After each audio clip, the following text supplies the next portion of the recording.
Hello student, last video we discussed about two story of Sakal and story of Vilas. Do you notice and difference between the two friends? What are these? क्या जो दोनों stories जो हमने पढ़ी थी, क्या हम उन दोनों मित्रों के बीच में किसी तरीके का कोई अंतर पाते हैं?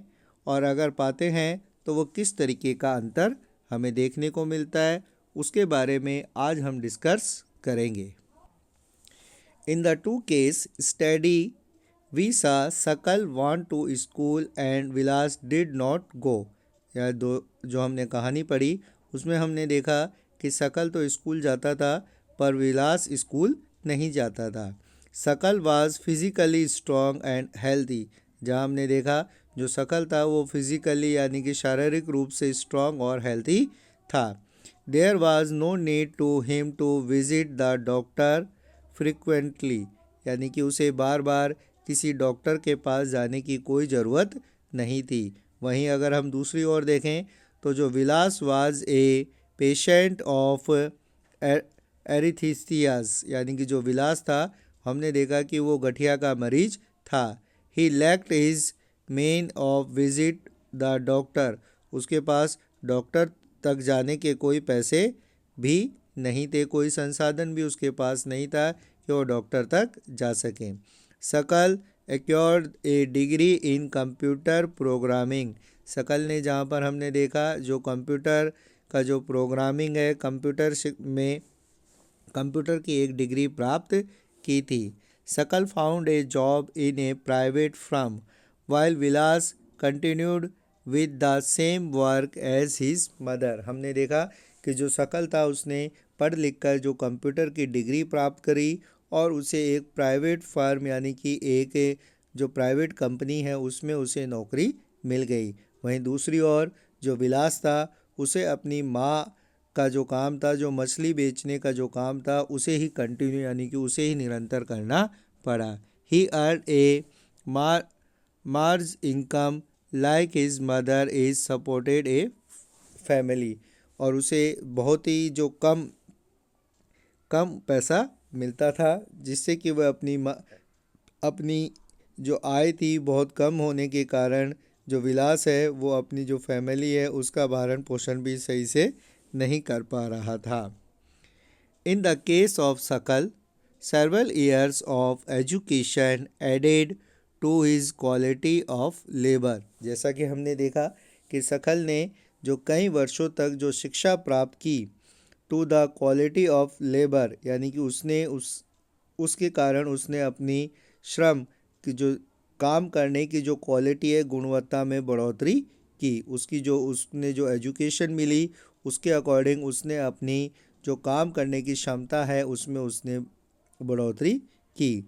This enhanced his total productivity, और इसी से उसकी जो कुल उत्पादकता में वृद्धि हुई। उसकी जो इनकम थी उसमें इम्प्रूवमेंट इसी से आया कि उसने जो एजुकेशन प्राप्त की थी उससे उसकी जो क्वालिटी है काम करने की जो क्षमता है उसमें वृद्धि आई।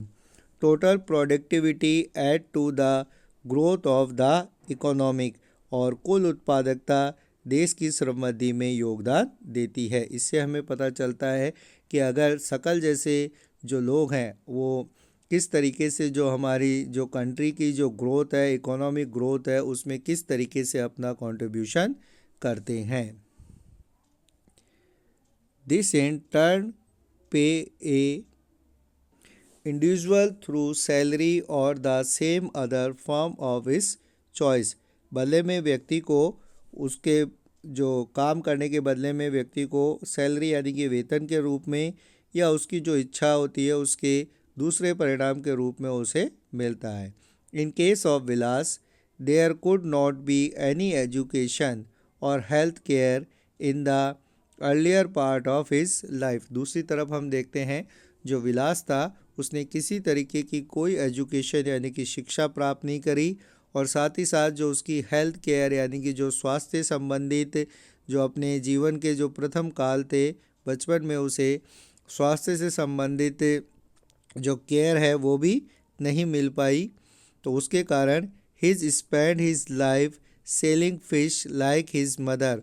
इसके कारण उसने उसे अपनी जो लाइफ है, लाइफ में ज़िंदगी भर उसे सेलिंग फिश यानी कि जो मछली बेचने का काम, अपनी माँ की तरह मछली बेचने का काम ही करना पड़ा। एनकॉन्स is draw is same salary of unskilled labour as is mother. और उसे भी जो सेम सैलरी यानी कि जो बिल्कुल उसी तरीके का वेतन उसे प्राप्त हुआ जिस तरीके से उसकी माँ को मिलता था, क्योंकि वो एक अनस्किल्ड यानी कि बिना प्रशिक्षित व्यक्ति था, वो इस तरीके का काम कर रहा था। Investment in human resources via education and medical care can give high rate to return in future.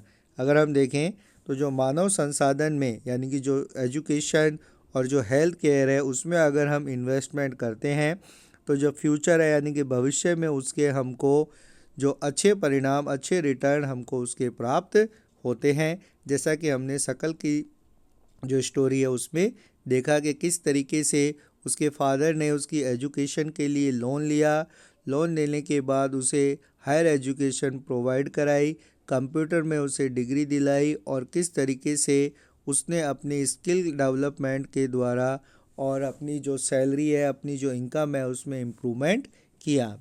This investment on people is the same as investment in land and capital. ठीक उसी तरीके से हम कह सकते हैं कि जो मनुष्य में जो निवेश किया जाता है, ठीक उसी तरीके का निवेश जैसे लैंड और कैपिटल यानी कि भूमि और पूंजी में जो निवेश होता है उससे हमें जो रिटर्न मिलते हैं, ठीक उसी तरीके से अगर हम ह्यूमन बीइंग यानी कि जो लोग हैं, लोगों में अगर हम निवेश करेंगे तो भविष्य में, फ्यूचर में जाके हमें उसके भी एक अच्छे रिटर्न प्राप्त होंगे। इसकी एक और अगर आप एग्जांपल में देखें, a child took with the investment made on her education and health can yard A high return in future in the form of higher earning and greater contribution of this society। अगर एक बच्चा भी जिसकी शिक्षा और स्वास्थ्य पर निवेश किया जाता है, भविष्य में जो उच्च आय और समाज को का विकास करने में उसका बहुत अधिक योगदान हमें देखने को मिलेगा। Educated parent are found the invest more healthy and the education is their child। हम देखते हैं कि जो पढ़े लिखे शिक्षित माँ बाप होते हैं वो अपने बच्चों की शिक्षा पर भी अधिक निवेश करते हैं। जो पढ़े लिखे पेरेंट होते हैं वो अपनी जो उनके चाइल्ड होते हैं उनके जो एजुकेशन है उसमें भी अच्छा इन्वेस्ट करते हैं। This is because they have realised the importance of education for themself. क्योंकि उन्हें पता होता है कि जो जीवन में जो एजुकेशन यानी कि शिक्षा है उसका क्या महत्व है। They are also conscious for prepare nutrition and hygiene. वह इस बारे में भी सतर्क रहते हैं कि किस तरीके से जो हाइजीनिक यानी कि जो स्वस्थ और जो अच्छा भोजन है, संतुलित भोजन है, किस तरीके से उपलब्ध कराया जाए। They accordingly took after their children need for education at school and good health. इस प्रकार वह अपने बच्चों को स्कूली शिक्षा और अच्छे स्वास्थ्य की आवश्यकताओं का भी ध्यान रखते हैं। ए वर्टिगस cycle in is this created in this case. और यह जो स्वास्थ्य का जो अच्छा चक्र है वो एक जनरेशन से दूसरी जनरेशन तक चलता रहता है। द वर्टियस सर्कल में be create bye disadvantage is parent who themselves uneducated and lacking in hygiene keep their children in a similarly disadvantage start। जैसा कि हम देखते हैं इसके विपरीत जो माँ बाप पढ़े लिखे नहीं होते हैं या जो अस्वस्थ रहते हैं वो एक ऐसा साइकिल जो तैयार करते हैं जिससे उनके बच्चे भी उन सुविधाओं से वंचित रहते हैं।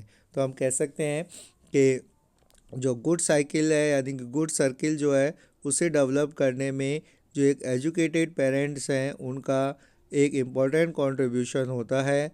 उसी की अगर हम अपोजिट साइड में देखें तो जो अनएजुकेटेड पेरेंट्स हैं वो इस तरीके का जो एक सर्किल जो क्रिएट करते हैं कि जो आने वाली जो उनके बच्चे हैं वो भी अनएजुकेट और अनहेल्दी रह जाते हैं।